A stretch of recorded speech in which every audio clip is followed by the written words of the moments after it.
D'accord, je comprends parfaitement. Alors, quelle est la relation entre la phalange et le général Francisco? Parce que bien sûr, Franco, oui. Francisco Franco Bahamonde, avant même d'aborder la relation entre la phalange et Franco, m'intéresse aussi. Comment a-t-il été possible que le camp national gagne la guerre? Quand il y a vraiment une phrase d'Indalecio Prieto qui dit même si votre courage atteignait le légendaire, vous ne pourriez jamais gagner. Ils n'avaient pas d'industrie, pas d'agriculture, ils n'avaient rien et pourtant ils ont fini par gagner. À quoi penses-tu que tout cela était dû? Je commence par ce qui concerne José Antonio. On commence. Bon, Franco n'était pas phalangiste. Son œuvre politique n'a qu'un lien relatif avec la phalange, notamment dans l'aspect social du régime de Franco. Est bien marqué par une idéologie phalangiste, et il employait toujours les phalangistes. Dans les ministères à caractère plus social, par exemple, tout ce qui concernait les assurances sociales, le ministère du Travail, le ministère du Logement, tout cela relevait normalement des phalangistes et s'inspirait de la doctrine sociale de la phalange. Mais Francisco Franco n'était pas phalangiste, il ne l'a jamais été. C'était un homme conservateur, monarchiste, catholique et peut-être avant tout militaire. Et ce sont peut-être ces caractéristiques qui le définissent au le mieux. José Antonio, en revanche, n'était pas conservateur. Il avait un immense respect pour l'armée, mais il avait beaucoup de doutes quant à la capacité politique des militaires. Il l'a dit à de nombreuses reprises. Et sa relation avec Franco était très limitée. Il a une lettre qu'il écrit à Franco en 1934, Odista Recuerdo, appelant l'armée à mener une action préventive, parce que l'Espagne prend une dérive révolutionnaire qui va très mal finir, et ce qu'il cherche, c'est précisément d'éviter que cela finisse mal. Mais Franco ignore les écrits de José Antonio. Et ensuite, il se voit en janvier 1936, il se voit même chez lui en personne, non? Il se voit chez Serrano Suñer, Ramon Serrano Suñer, qui fut ensuite ministre de l'Intérieur, puis des Affaires étrangères avec Franco. Après la guerre, Serrano Suñer était le beau-frère de Franco. Il était marié avec une sœur de la femme de Franco, et il était donc en même temps le beau-frère de Franco. Il était un proche de José Antonio. Ils avaient étudié et siégé ensemble au Parlement. Et ils étaient des amis très très très proches. Pour cette raison, ils se réunissent chez Serrano, qui souhaite qu'ils fassent de connaissance. Mais José Antonio a une mauvaise opinion de Franco. Pourquoi?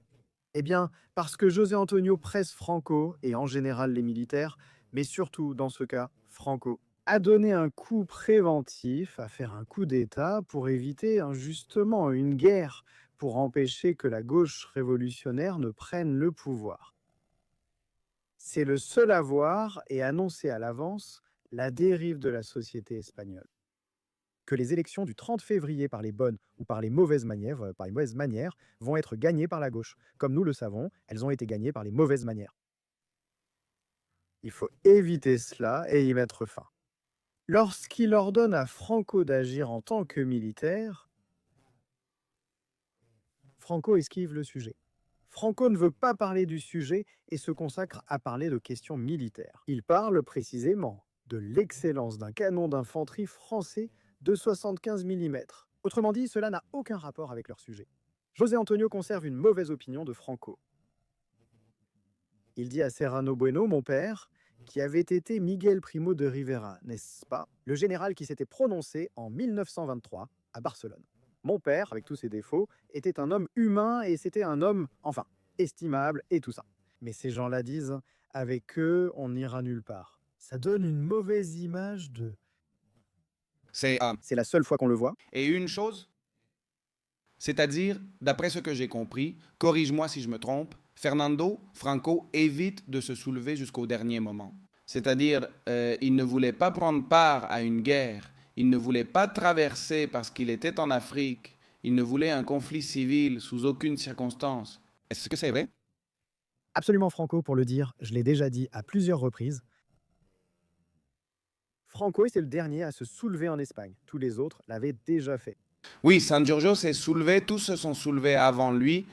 Les socialistes, les communistes, les anarchistes, San Giorgio, ici tout le monde s'était déjà soulevé. La Phalange avait eu des plans de soulèvement, les carlistes, rénovation espagnole. Tout le monde avait eu des plans de soulèvement, sauf la Confédération espagnole des droites autonomes, mais toutes les autres forces politiques, sans exception. Et une question. Pourquoi avait-il si peur de la figure de Franco? Pourquoi Franco? Pourquoi avait-il si peur de Franco? Parce que l'armée insurgée, comment le regardait-il? On a besoin de toi, car les socialistes disent qu'il faut se méfier de Francisco. Francisco, pourquoi? Pourquoi Francisco? C'était ce général redouté par un camp et admiré par l'autre. Pourquoi est-il la figure centrale de toute la guerre? Parce que c'est le militaire le plus prestigieux de tous, parce que c'était un héros de guerre. C'est que Franco a pratiquement toutes ses promotions grâce à ses mérites de guerre. Sauf la promotion au grade de lieutenant-colonel, nécessaire pour qu'il commande la Légion, car ce grade est requis pour diriger un drapeau de la Légion là où il est commandant. Le reste, il y en a peut-être un autre, mais bon, presque toutes ces promotions sont dues à des mérites de guerre. C'est-à-dire, c'était un homme avec un prestige énorme dans l'armée. C'était un homme d'un courage personnel extraordinaire.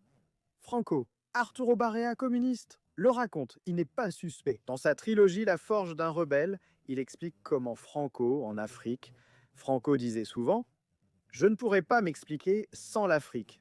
Ça ne pas? Franco semait la peur avec moi chez les Maures. Que Franco arrive était un cri de terreur pour les Maures et inversement pour les Espagnols qui combattaient en Afrique du Nord. C'était une raison pour tenir bon, même au pire. Le fait que Franco soit venu, Franco au combat gardait un sang-froid extraordinaire, intact, et son courage, comme je l'ai dit, était universellement reconnu. Regarde tout ce qui est tombé contre Franco ces dernières décennies, de toutes sortes. Et il y a une chose que personne ne lui a jamais niée, c'est son courage au combat.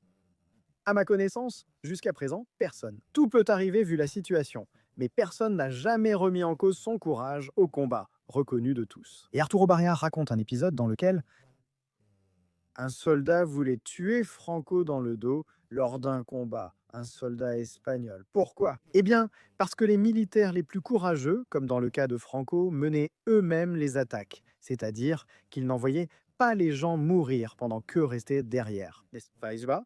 Les lieutenants et les capitaines menèrent les attaques et Franco menait cette attaque. Et bien sûr, les soldats qui avaient sous leurs ordres, un officier particulièrement courageux savait qu'ils avaient plus de chances que les autres de mourir.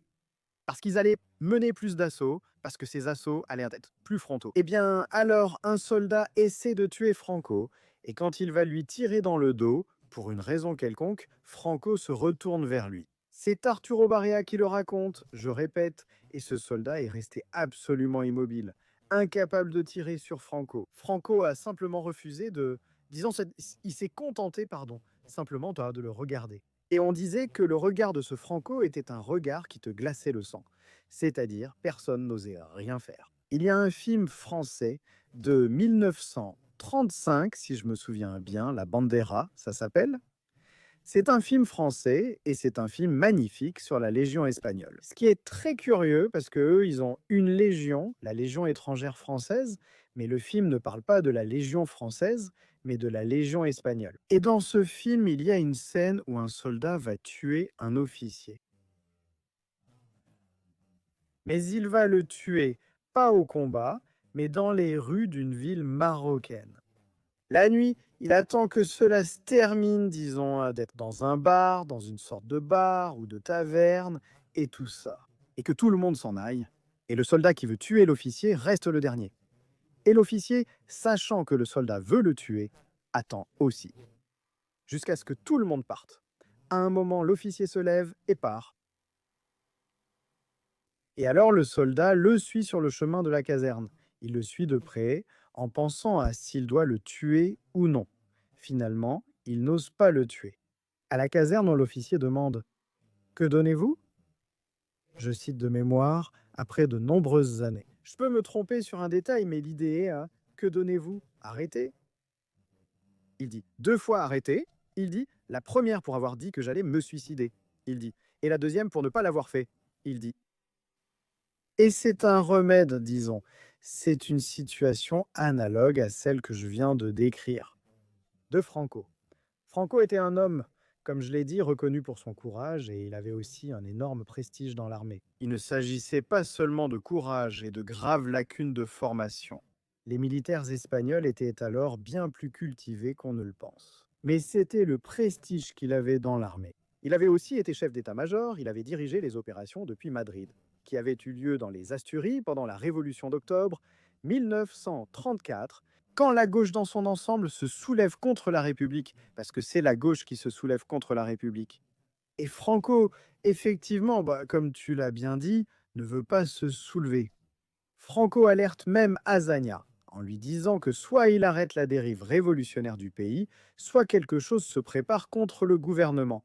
D'une certaine manière, il avertit Azaña. Oui, les militaires ne sont pas du tout, Content de ce qui se passe. mais ni les militaires, ni la moitié de l'Espagne. C'est insupportable, ils ne peuvent pas le supporter. Assassinats politiques répétés à des fins militaires par des milices armées de gauche.